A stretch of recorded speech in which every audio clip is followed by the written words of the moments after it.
Here we are. We're about 10 days out. Most teams have 5, 6, maybe 7 games left, but I think most of them are 5 or 6 now. Um, and we're starting to talk about who's feeling good, who isn't, and we're looking a little closer at the injury issues that happen around the NHL than we do the rest of the season. Freddie Anderson's unhappy with his play right now and feels that he's been in better. I don't know if better shape's the word to put it, but he feels better about his game in previous seasons than he does about it right now. All it takes is Toronto going in and scoring an upset in game one in Boston, him pitching a shutout. We won't hear about it again, at least for a couple of days. The media it really needs to overanalyze things with Toronto, and it is frustrating, but it's there. Um, Talks with Anders Lee and the New York Islanders stalled because they can't agree on term. Odds are Lou Lamoriello is looking at the Austin Matthews deal and saying, okay, so we can stop with the ridiculous 8-year contracts. Or maybe Lee's looking at that contract and going, geez, I don't know, maybe I could go with less term. The thing is, Lee's 28. Odds are he wants as long a term as possible. It makes more sense for the kids in their early 20s to go with a 4 or 5-year contract, and they can then cash in and get a huge contract after that when they're 26, 27. But in his case, he probably wants that maximum term.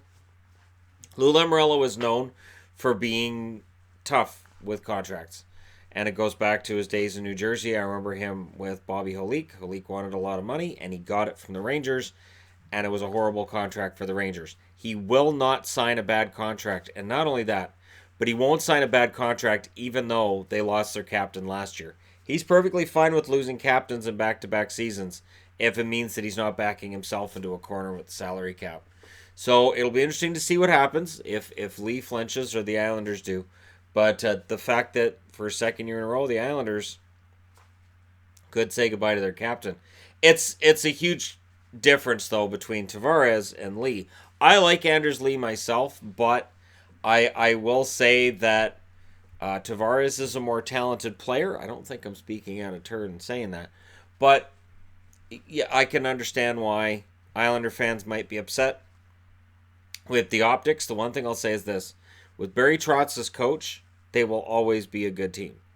I remember the Nashville Predators well. I remember some of those no-name Predator teams that got close to into the playoffs at all times because Barry Trotz was their coach. Adam Fox is still unsigned for the Carolina Hurricanes. This is why Calgary traded him. The Flames traded him because they were having troubles getting him signed, so they threw him in the Lindholm and Hannafin deal, but Carolina hasn't been able to get him signed either.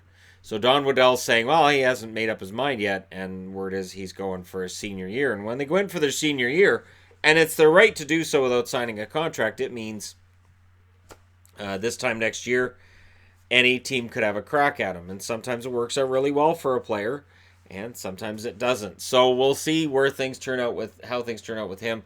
But this is why Calgary got rid of him. So Flames fans are going to be like, ha, we knew it. We knew Fox wasn't going to sign in Carolina. Dustin Byfuglien's in a contact jersey for Winnipeg. I see a lot of comments. A lot. You can't say something about this team because this player's injured.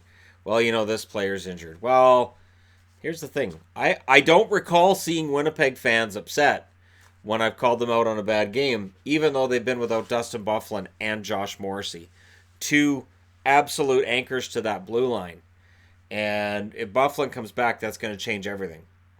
So, a rested Dustin Byfuglien for the playoffs, that's a scary proposition, and it could completely turn things around for a Winnipeg team that has had its middling moments over the time that he's been gone. But I think it's given them a chance to see what else they've got on the blue line with him out. They've seen who else can handle big minutes. And I think Jacob Trouba has really stepped forward and asserted himself as being a top defenseman in the league. Paul Byron was injured in a fight last night with Uyghur. So, for those who may not put those two together, Byron, of course, got a 3-game suspension for running at Uyghur in a game in January. And this fight was seen as sort of payback for that. And they even said after the fight, yeah, this is to even that up. This fight was to even that up. Byron was kind of staggering around as he left the ice, so I'm going to hesitate to say upper body injury. I'm just going to come right out and say concussion.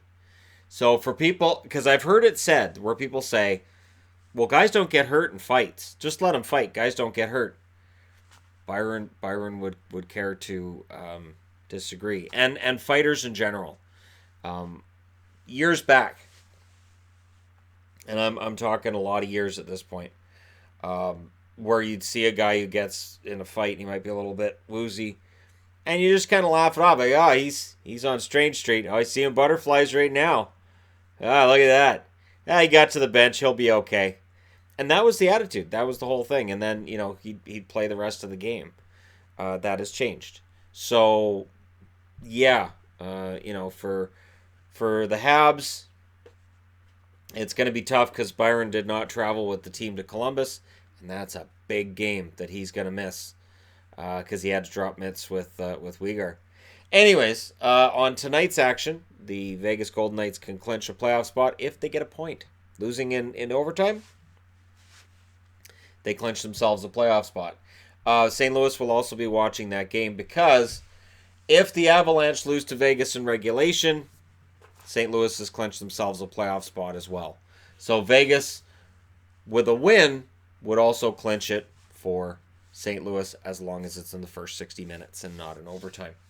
Michael Raffl signed a 2-year, $3.2 million extension with the Philadelphia Flyers. For people wondering about the whole contract signings and me announcing them, I just try to restrict it to guys who make more than $1 million a year, and I don't really discuss the college signings and all that. New kid playing for Vancouver last night. I didn't mention it. Because a lot of these college kids come up, they play at the end of the year. They might get 4 or 5 games in, and then you never see them again. So it does happen.